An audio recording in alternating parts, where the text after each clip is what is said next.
Welcome to our student. बच्चों, आज हम 12th बिजनेस स्टडी का चैप्टर 11.1 कर रहे हैं।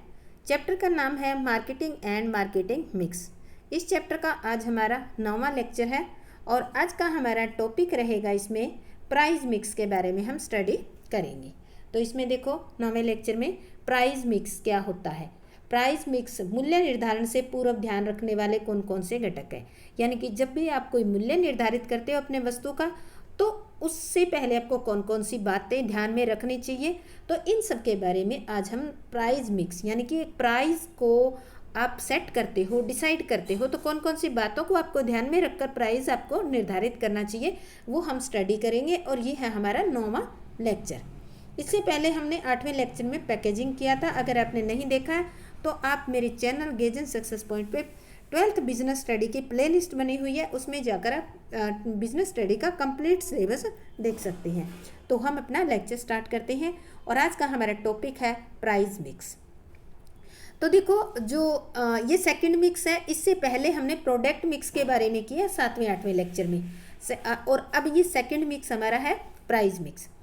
मूल्य मिश्रण का अर्थ उन सभी निर्णयों से है जो किसी वस्तु या सेवा के मूल्य निर्धारण से संबंधित होती हैं। तो मिश्रण वर्ड यहाँ क्यों यूज हुआ है, इसको समझना जरूरी है, क्योंकि एक वस्तु का मूल्य निर्धारित करते समय आपको कई सारे निर्णय लेने पड़ते हैं, और वो सभी निर्णय जो है, एक ग्रुप ऑफ डिसीजन जो है, वो क्या बन जाता है, एक टाइप का उसको मिलाए तो वो मिश्रण बन जाता है बहुत सारे निर्णयों का। इस कारण से इसका नाम रखा है मूल्य मिश्रण। तो हमें बहुत सारे मूल्य निर्धारण से संबंधित जो निर्णय वो लेने पड़ती हैं। मूल्य निर्धारण के अंतर्गत वस्तु और सेवा का मूल्य निर्धारण के अतिरिक्त उधार विक्रय, छूट, इनसे संबंधित निर्णय भी शामिल करने होते हैं। केवल आप मूल्य ही निर्धारित नहीं करोगे, जब आप किसी वस्तु का मूल्य प्राइस डिटरमाइन करोगे तो उसके साथ ये भी आप डिसाइड करोगे कि उधार बिक्री करनी है या नहीं करनी है, छूट देनी है या नहीं देनी है, इनके बारे में भी डिसीजन लिया जाता है। तो देखो, मूल्य मिश्रण में मुख्यतः कौन कौन से निर्णय लिए जाते हैं। जब आप एक प्रोडक्ट की प्राइस डिटरमाइन कर रहे हो, तब आपको कौन कौन से डिसीजन लेने होते हैं। तो देखो, सबसे पहले हम क्या करते हैं, सबसे पहले हम देखते हैं वस्तु या सेवा का मूल्य निर्धारण। कोई एक वस्तु है या कोई सेवा है आपका, उसका मूल्य निर्धारण कर रही है, तो सबसे पहले हम देखते हैं व्यापारिक और नगद छूट का निर्धारण करते हैं। क्या करते हैं, निर्धारण करते हैं नगद छूट का निर्धारण, यानी कि व्यापारिक ट्रेड और कैश डिस्काउंट का निर्धारण किया जाता है। थर्ड नंबर पे उधार की नीति, उधार माल बेचा जाएगा या नहीं बेचा जाएगा, इसके संबंध में भी डिसीजन लिया जाता है कि उधार माल बेचा जाएगा तो क्या सभी ग्राहकों को उधार माल बेचा जाएगा या केवल समृद्ध ग्राहकों को ही उधार माल बेचा जाएगा, इसके बारे में डिसीजन लिया जाएगा। इसके बाद है, इस संबंध में कंपनी की नीति हो सकती है कि उधार माल केवल समृद्ध ग्राहकों को ही बेचा जाए, ये भी डिसीजन कंपनी ले सकती है। उधार की अवधि और अवधि समाप्त होने पर भुगतान प्राप्त न होने पर कौन सी आप प्रक्रिया अपनाओगी, तो इसके बारे में भी डिसीजन लेना पड़ता है कि आपने उधार माल बेचने की नीति बना ली है, ठीक है, लेकिन जब आपने उधार बेच दिया और उधार का रुपया नहीं आता है, तो आप कौन सी प्रोसेस अपनाओगे। जैसे कि सीधा उनको फ़ोन कॉल करोगे, लेटर लिखोगे, या सीधा कोई एक्शन लोगे। तो इस तरह से एक जो है कार्यविधि जो है वो डिसाइड की जाती है कि किस किस तरीके से हमें उधार के जो रुपये हैं अगर प्राप्त नहीं होते तो उनके प्राप्त करने के लिए कौन सी कार्यविधि करनी है। नेक्स्ट है, वस्तुओं व सेवाओं के मूल्य को मौद्रिक रूप में व्यक्त किया जाता है। मूल्य को अनेक नामों से जाना जाता है। जो वस्तुओं और सेवाओं का मूल्य होता है उसको मुद्रा में व्यक्त करके लिखा जाता है, और इनको कई नामों से जानते हैं। जैसे यातायात के लिए जो मूल्य होता है उसको क्या कहा जाता है, भाड़ा, फ्रेट कहा जाता है। ट्रांसपोर्टेशन के लिए आप माल इधर से उधर ले जाते हो, तो जो आप माल ले जाने के बदले में जो पेमेंट करते हो उसको क्या कहा जाता है, भाड़ा। शिक्षा के मूल्य के लिए शिक्षण शुल्क। मकान के एक कमरे के लिए, एक कमरा लिखा है कितने भी हो सकते हैं, उसको कहते हैं किराया। कार्यकारी जॉब के लिए जो वेतन होता है उसको वेतन कहते हैं मूल्य को, और श्रम के लिए जो मूल्य दिया जाता है उसको मजदूरी कहा जाता है। तो इस तरह से जो प्राइस होता है उसको मुद्रा में लिखा जाता है और इसको अलग अलग नामों से, अलग अलग कामों के लिए अलग अलग नामों से भी जाना जाता है। मूल्य निर्धारण से पूर्व ध्यान में रखने योग्य बातें कौन कौन सी है या घटक कौन सी है? Factor determining fixation of price, कौन कौन से ऐसे घटक, तत्व या एलिमेंट है जिनको हमें मूल्य निर्धारण करने से पूर्व ध्यान में रखना जरूरी है? तो ये कई तत्व है जिनको हमें ध्यान में रखना है। सबसे पहला है उत्पादन लागत, कॉस्ट ऑफ प्रोडक्शन। ये इम्पोर्टेंट है। इसके अंदर उत्पादन लागत मूल्य का मुख्य भाग होता है, क्योंकि सबसे जो बड़ा होता है वो यही होता है, कॉस्ट ही होती है किसी प्रोडक्ट पे। कोई भी कंपनी अपने उत्पाद या सेवा को उसकी उत्पादन लागत से कम मूल्य पर कभी भी विक्रय करना पसंद नहीं करेगी, क्योंकि अगर उत्पादन लागत से कम मूल्य पर विक्रय करना पसंद करेगी तो कंपनी को उसकी लागत यानी कि उस पर जितना खर्चा किया उतने रुपए प्राप्त नहीं होंगे। तो मूल्य निर्धारण से पूर्व उत्पादन लागत के सही आंकड़े एकत्रित करके उन पर विचार करना जरूरी है। तो अब देखो, लागतें दो प्रकार की होती है। एक एक नंबर का क्वेश्चन है, ये ध्यान रखना। स्थायी लागतें, स्थायी लागतें कौन कौन सी होती हैं? भवन का किराया, स्थायी कर्मचारियों का वेतन।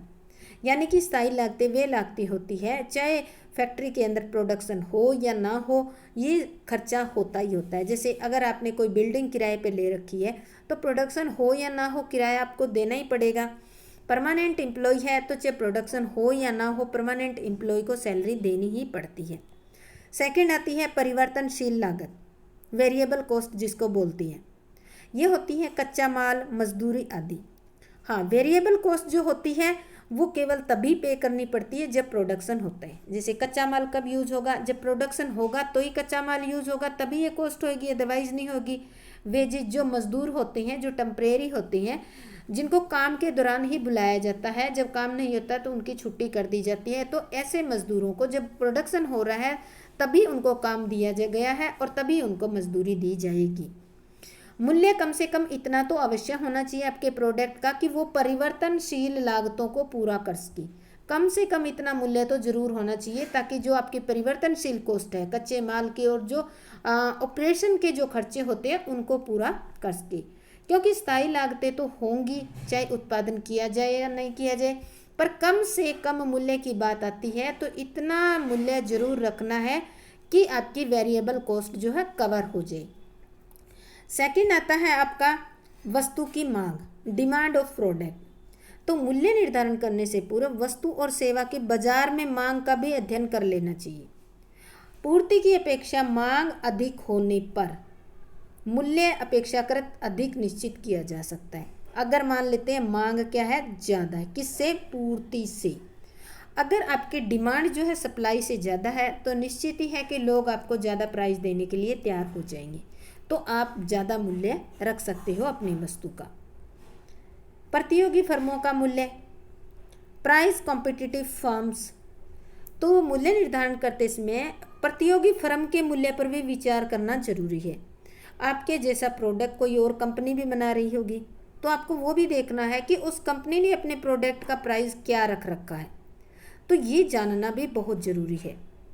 अधिक कंपटीशन की स्थिति में मूल्य कम रखा जाना उचित है। अगर मान लेते हैं किसी ने 6.5 रुपीज़ रख रहा है तो आप 6 रुपीज़ उसका प्राइस रख सकती हो। तो इस तरह से थोड़ा सा कम वैल्यू करके भी आप, कम मूल्य रख कर भी आप अपने प्रोडक्ट का प्राइस डिटरमाइन कर सकते हो। ग्राहकों की क्रय शक्ति, परचेजिंग पावर ऑफ कस्टमर।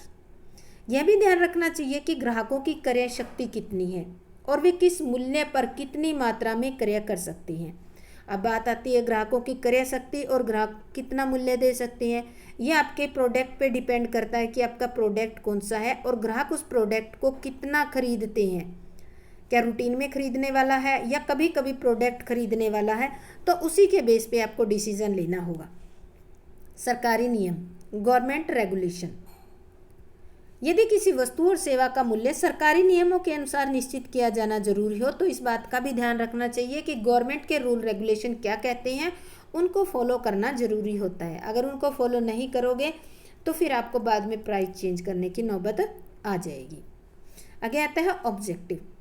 प्राय मूल्य निर्धारण के समय कुल लागत में एक निश्चित राशि लाभ के रूप में जोड़ी जाती है, क्योंकि कोई भी आप काम करते हो तो उसमें आप इनकम करने के लिए करते हो। मान लेते हैं कोई एक प्रोडक्ट है, एक बुक है, ठीक है, वो बुक को बनाने में हमारा 100 रुपीज़ खर्चा आ गया, तो आप कम से कम 100 पे 20% प्रॉफिट लेना चाहोगे, तो ये जो है प्राइस कितना रखोगे आप, 120 रखोगे। अगर आप इस पर डिस्काउंट शो करना चाहोगे तो 10% इसमें और जोड़ दोगे। आपने क्या किया, 130 रुपीज़ इसकी वैल्यू रख दी, 130 रख के और आपने 10% डिस्काउंट दे दी, तो आपका एक्चुअल प्राइस कितना चला जाएगा, 120। इसमें 100 रुपीज़ जो है वो है आपकी कॉस्ट, ठीक है, तो आपको प्रॉफिट कितना हो गया, 20 रुपीज़ का प्रॉफिट हो गया। तो इस तरह से यदि कंपनी का उद्देश्य ज़्यादा लाभ करना है तो लागत में ज़्यादा राशि जोड़ी जाती है, और अगर मान लेते हैं ये उद्देश्य नहीं है तो कम अमाउंट जोड़ा जाएगा। अब आता है अपनाई गई विपणन विधियाँ, मार्केटिंग मेथड यूज्ड। कंपनी द्वारा अपनाई जाने वाली विपणन विधि का मूल्य पर बहुत प्रभाव पड़ता है। कंपनी ने कौन सी मार्केटिंग की जो मेथड है वो अपना रखा है, क्योंकि उस पर भी तो कॉस्ट होती है, तो इसका मूल्य पर बहुत प्रभाव पड़ेगा। जिसे विक्रय के लिए मध्यस्थों की सेवाएं लेने पर उन्हें कमीशन भी देना पड़ता है, जो पहले ही मूल्य में जोड़ दिया जाता है। इसी प्रकार यदि ग्राहकों को बिक्री के बाद सेवा देनी है, आफ्टर सेल सर्विसेज देनी है, तो उस पर जो खर्चा किया जाएगा वो भी पहले से ही मूल्य में जोड़ दिया जाएगा। मान लेते हैं कि कोई वॉशिंग मशीन है, उसकी वैल्यू है 13,000 रुपये है, ठीक है। अब देखो बीच में मीडिएटर भी कमीशन लेंगे, ये कॉस्ट आई है इसकी, ठीक है, कॉस्ट कितनी आई है, 13 की। अब देखो बीच में मीडिएटर भी है, कई मीडिएटर हैं, उनको क्या दिया जाएगा, 1K का कमीशन दिया जाएगा। ये कमीशन उनके लिए सेट कर दिया, ठीक है। और उसके बाद आफ्टर सेल सर्विस भी देनी है, तो 1K के लिए ये होगी आफ्टर सेल सर्विसेज, इसके डिसाइड कर दिए। तो वैल्यू कितनी बताओगे आप, 15K हो गए। इसमें ये कॉस्ट प्लस प्रॉफिट हो गया आपका, कॉस्ट प्लस प्रॉफिट, यानी कि ये जो 13,000 है इसमें मान लेते हैं 12K प्लस 1K आपका क्या हो गया, प्रॉफिट हो गया। तो कॉस्ट प्लस प्रॉफिट 13 हो गया कमीशन। तो इस तरह से कहा जाता है कि जितने ज़्यादा मीडिएटर होते हैं प्राइस उतना ही इंक्रीज हो जाता है, क्योंकि हर एक मीडिएटर क्या चाहेगा, कमीशन चाहेगा।